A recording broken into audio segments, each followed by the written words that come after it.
రేపు ఆదివారం రోజు రహస్యంగా బెల్లంతో ఈ చిన్న పరిహారం చేయండి. కోట్ల అప్పు ఉన్నా సరే ఖచ్చితంగా తొలగిపోతుంది. అప్పే కాదు, మీ ఇంట్లో సమస్యలు కూడా తొలగిపోతాయి. కష్టాలు, కన్నీళ్లు, బాధలు తొలగిపోతాయి. ఇవన్నీ తొలగిపోయి మీరు మీ యొక్క జీవితంలో ఏదైతే కోరికను కోరుకొని అది నెరవేరక బాధపడుతూ ఉన్నారో అలాంటి కోరికలు అనేవి ఖచ్చితంగా తీరుతాయి. అంటే ఆడవారికి అయితే బంగారం కొనుక్కోవాలి అని ఉంటుంది.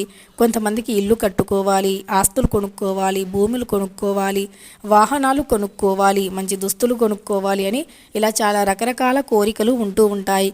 కానీ ఆ కోరికలు అనేవి తీరవు. కాబట్టి ఈ కోరికలు తీరడానికి మనం రేపు ఆదివారం రోజు రహస్యంగా బెల్లంతో ఇలా చేస్తే గనక అలాంటి కోరికలు 100% తీరడానికి అవకాశం అనేది ఉంటుంది అని పండితులు వివరిస్తున్నారు. అయితే బెల్లం చాలా పవిత్రమైనటువంటిది, తీపిని కలిగి ఉంటుంది. బెల్లంతో మనం తీపి పదార్థాలు, నైవేద్యాలు వండి మనం దైవానికి నివేదించినప్పుడు ఖచ్చితంగా దైవం యొక్క అనుగ్రహం కలుగుతుంది. అలానే అవి తీపి పదార్థాలు. తీపి అనేది మన జీవితంలోకి శుభవార్తను తీసుకువస్తుంది. అలా శుభవార్తను తీసుకువచ్చినప్పుడు ఖచ్చితంగా మనం నోరు తీపి చేసుకుంటూ ఉంటాము. లేదా ఇంట్లో పాయసాన్ని కానీ ఇలా ఏదైనా ఒక స్వీట్ పదార్థాన్ని చేస్తూ ఉంటాము.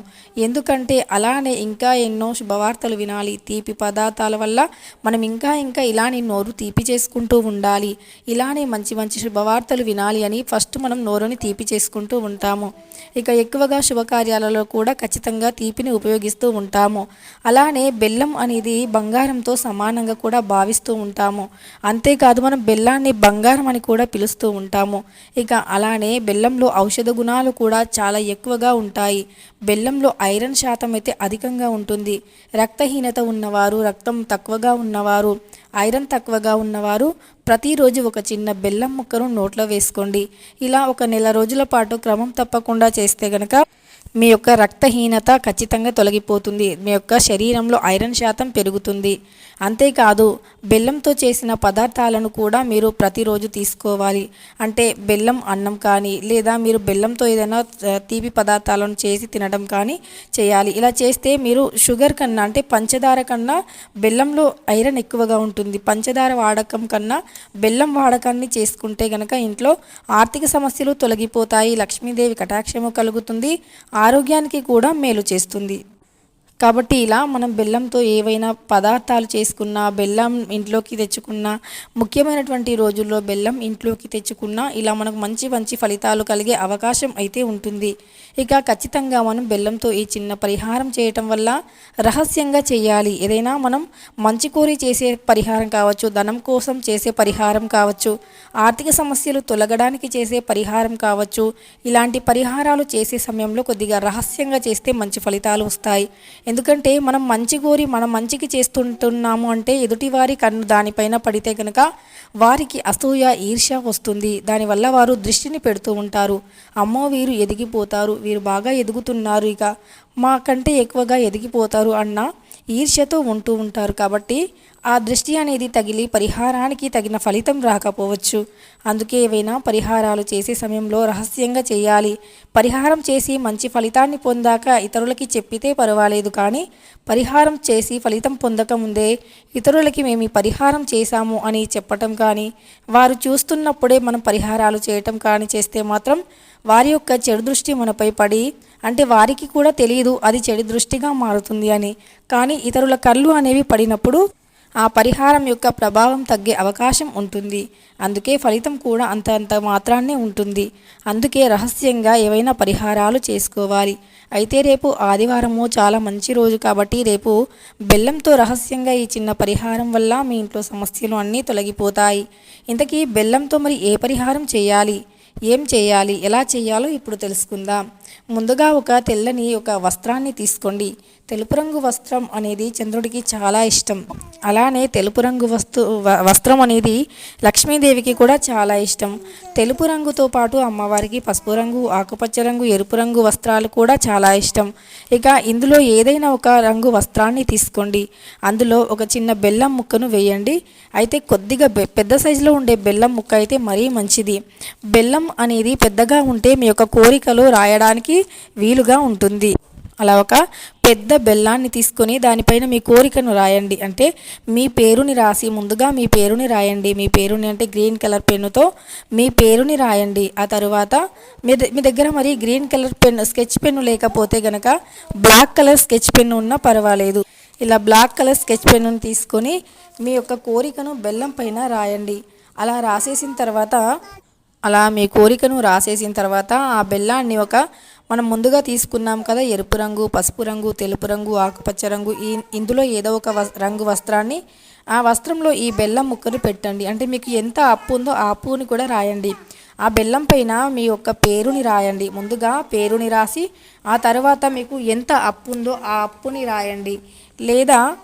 లేదా మీకు ధనం కావాలి అనుకుంటే కనుక ధనం రాయండి. మా ఆర్థిక స్థితిగతులు బాగలేదు అనుకునేవారు మాకు డబ్బు రావాలి, సంపాదించే మార్గాలు కనిపించాలి, డబ్బు బాగా సంపాదించాలి, సంపాదించింది చేతిలో నిలవాలి, వృధా ఖర్చులు తగ్గిపోవాలి, ఇలా మీ కోరికలు ఏవైతే ఉన్నాయో వాటిని ఆ బెల్లం పైన రాయండి. ముందుగా మీ పేరు రాసి తర్వాత ఆ బెల్లం పైన మీ యొక్క సమస్యలు రాయండి. ఆ తర్వాత అలా రాసేసి అందులోనే ఒక 5 యాలకులను వేయండి. అంటే మనం ఒక వస్త్రాన్ని తీసుకున్నాం కదా, అందులో ఒక 5 యాలకులను వేయండి.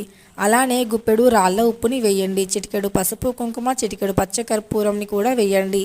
అలా వేసేసాక అందులోనే ఇంకొక ముఖ్యమైనటువంటి వస్తువు ఏమిటి అంటే నల్లటి గవ్వలు ఒక గోమతి చక్రం వేయండి. ఈ నలుపు రంగు గవ్వలు అనేవి కోరిక తీర్చే సమయంలో ఏదైనా దుష్టశక్తి అడ్డుపడిన వాటిని తొలగించగల శక్తిని కలిగి ఉంటాయి నల్లటి గవ్వలు. ఈ నల్లటి గవ్వలు దృష్టి దోషాన్ని కూడా చాలా బాగా తొలగిస్తాయి.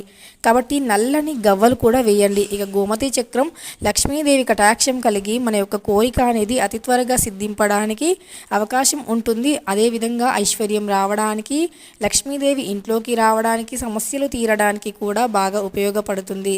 ఇక దొడ్డుప్పు లక్ష్మీదేవికి చాలా ఇష్టం. దొడ్డుప్పుకి ధనాన్ని ఆకర్షించే గుణం కూడా ఎక్కువగా ఉంటుంది కాబట్టి దొడ్డుప్పుని కూడా అందులో వేసేయండి. ఇక ఇవన్నీ వేసేసాక దానిని మూట కట్టేసేయండి. ఆ మూటను లక్ష్మీదేవి పటం ముందు పెట్టేసి ఆ మూటకి ధూపం చూపించండి. ఆ తరువాత మీరు ఆదివారం మొత్తం కూడా ఆ మూటని మీ యొక్క పూజ గదిలోనే ఉంచేయండి. ఇక ఆ తరువాత మరుసటి రోజు ఆ మూట చాలా శక్తివంతంగా మారుతుంది. ఎందుకంటే పరమ పవిత్రమైనటువంటి పదార్థాలు అందులో వేసాం కదా. ఆ తర్వాత ఆ మూట పూజ గదిలో పెట్టాము, ధూపం వేసాము. ఇక ధూపాలతో మూట అనేది చాలా శక్తివంతంగా మారిపోతుంది. ఆ తర్వాత ఆ మూటని మీరు ఒక 5 రోజుల పాటు బీరువాలోనే పెట్టేసుకోండి. అంటే మీరు డబ్బును దాచే ప్రదేశంలోనే పెట్టేయండి. ఆ తర్వాత 5వ రోజు తర్వాత 6వ రోజు ఉంటుంది కదా, ఆ రోజు ఆ మూటని మీరు పారే నీటిలో వేసేయండి. మీకు పారే నీరు దగ్గరలో లేకపోతే అంటే ఎక్కడైతే పారే నీరు ఉంటుందో అక్కడ వేసేయండి. గోదావరి కావచ్చు, నదీ తీరాలు కావచ్చు, ఎక్కడైనా సరే పారే నీటిలో వేసేయండి. అంతే. ఇక మీ సమస్యలు ఖచ్చితంగా తొలగిపోతాయి. 100% మీరు కోరుకున్న కోరిక అనేది నెరవేరిపోతుంది. ఒకవేళ పారే నీరు మాకు అస్సలు అందుబాటులో లేదండి, మా పక్కన ఖాళీ ప్లేస్ చాలా ఉంది అనుకునేవారు, ఖాళీ ప్లేస్ ఉన్నవారు అంటే నిర్జల ప్రదేశంలో ఖాళీ ప్లేస్ ఉంటుంది కదా, అక్కడ ఒక చిన్న గొయ్యిని తీసి మూటను పెట్టి పాతి పెట్టేయండి. ఇలా పెట్టినా సరే అండి మీ కోరిక ఖచ్చితంగా నెరవేరిపోతుంది. ఇలా చేస్తే ఖచ్చితంగా మీ అప్పుల సమస్యలు, ఆర్థిక సమస్యలు అన్నీ తొలగిపోతాయి. చాలా మంచి పరిహారం. రేపు ఆదివారం రోజు ఈ పరిహారం చేస్తే ఖచ్చితంగా మీ సమస్యల నుండి బయటపడడానికి 100% వీలనేది ఉంటుంది. ఇక తెలుసుకున్నారు కదా. వీడియో నచ్చితే లైక్ చేయడం అస్సలు మర్చిపోకండి.